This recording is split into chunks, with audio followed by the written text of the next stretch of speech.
a NEET, UG, 2020. 2020.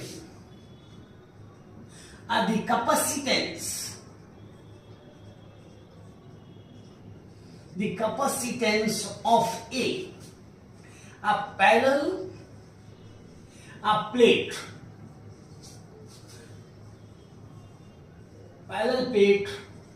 capacitor. The capacitance of a parallel plate capacitor with air as medium between the plates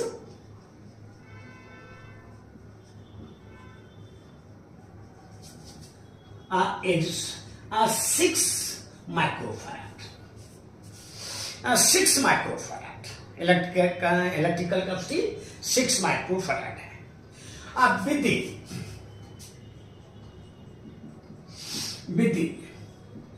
introduction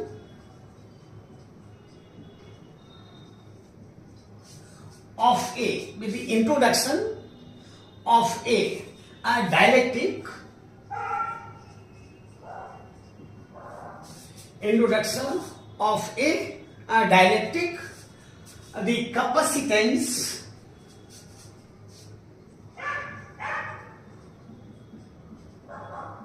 of the capacitor becomes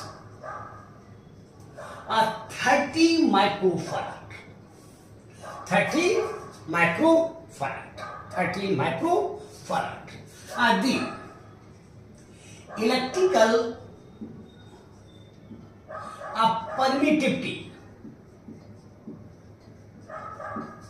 The electrical permittivity of the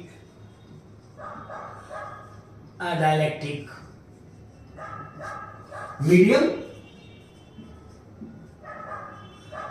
is, और आपको epsilon not दिया था 8.85 into 10 to the power minus 12 coulomb square newton inverse metre inverse 2 ये आपको दिया गया था. कुछ नहीं था, केवल गुना भाग जो घटाना था. ठीक है ना, ये क्वेश्चन था आपको मिला था. अब जैसे मैं आपसे कहूं कि हिंट कर दूं, हम जानते अभी आपने कहा था कि since C equal to K times C in air, C equal to K times C in air, C equal to K times C in air. इसलिए ये 30 माइक्रोफैराड है इक्वल टू K, और एयर में 6 माइक्रोफैराड है. यहां देख लीजिए, ये एयर में है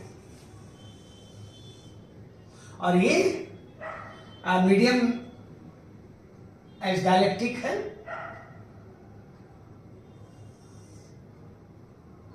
तो 30 माइक्रोफैराड हो गई. और यहां से कह सकते हो K इक्वल टू कह सकते हो 5. हो सकता है 25 में यही केवल K कर दे, केवल K कह दे आपसे, लेकिन उन्होंने आपसे इलेक्ट्रिकल परमिटिविटी कही है. अब याद करो, अगर पुरानी बातें याद है आपको, तो हम जानते हैं कि सिंस एप्सिलॉन ये बराबर हुआ करता है epsilon naught into epsilon R, और एप्सिलॉन आर ही के है. एप्सिलॉन आर ही के है. एप्सिलॉन आर ही के है. इसको रिलेटिव इलेक्ट्रिकल परमिटिविटी बोलते हैं, और इसको इलेक्ट्रिकल परमिटिविटी बोलते हैं ऑफ मीडियम की. ये और ये रिलेटिव है, और यही डायलेक्ट्रिक कांस्टेंट की है. खत्म हो गई बात. इक्वल टू ये आपसे पूछा गया था, इसलिए एप्सिलॉन बराबर हो जाएगा K मीन्स 5 और into 8.85 into 10 to the power minus 12. केवल आपको गुना कर देना है. केवल आपको गुना कर देना, आपका आंसर आ जाता है।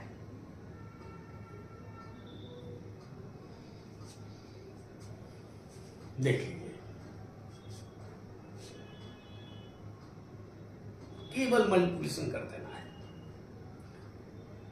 तो हो सकता है 25 में आपको यही कर दे, ये केवल दे दे, कह दे कि डायरेक्ट कांस्टेंट कितना होगा मीडियम का, ये कह दे।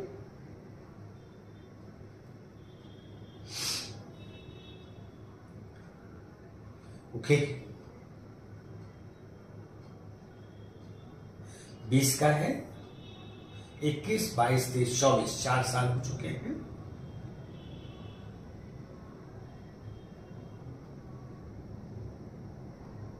एक बार देख लीजिए, कुछ नहीं है। ओके अब कुछ पॉइंट्स हम लोग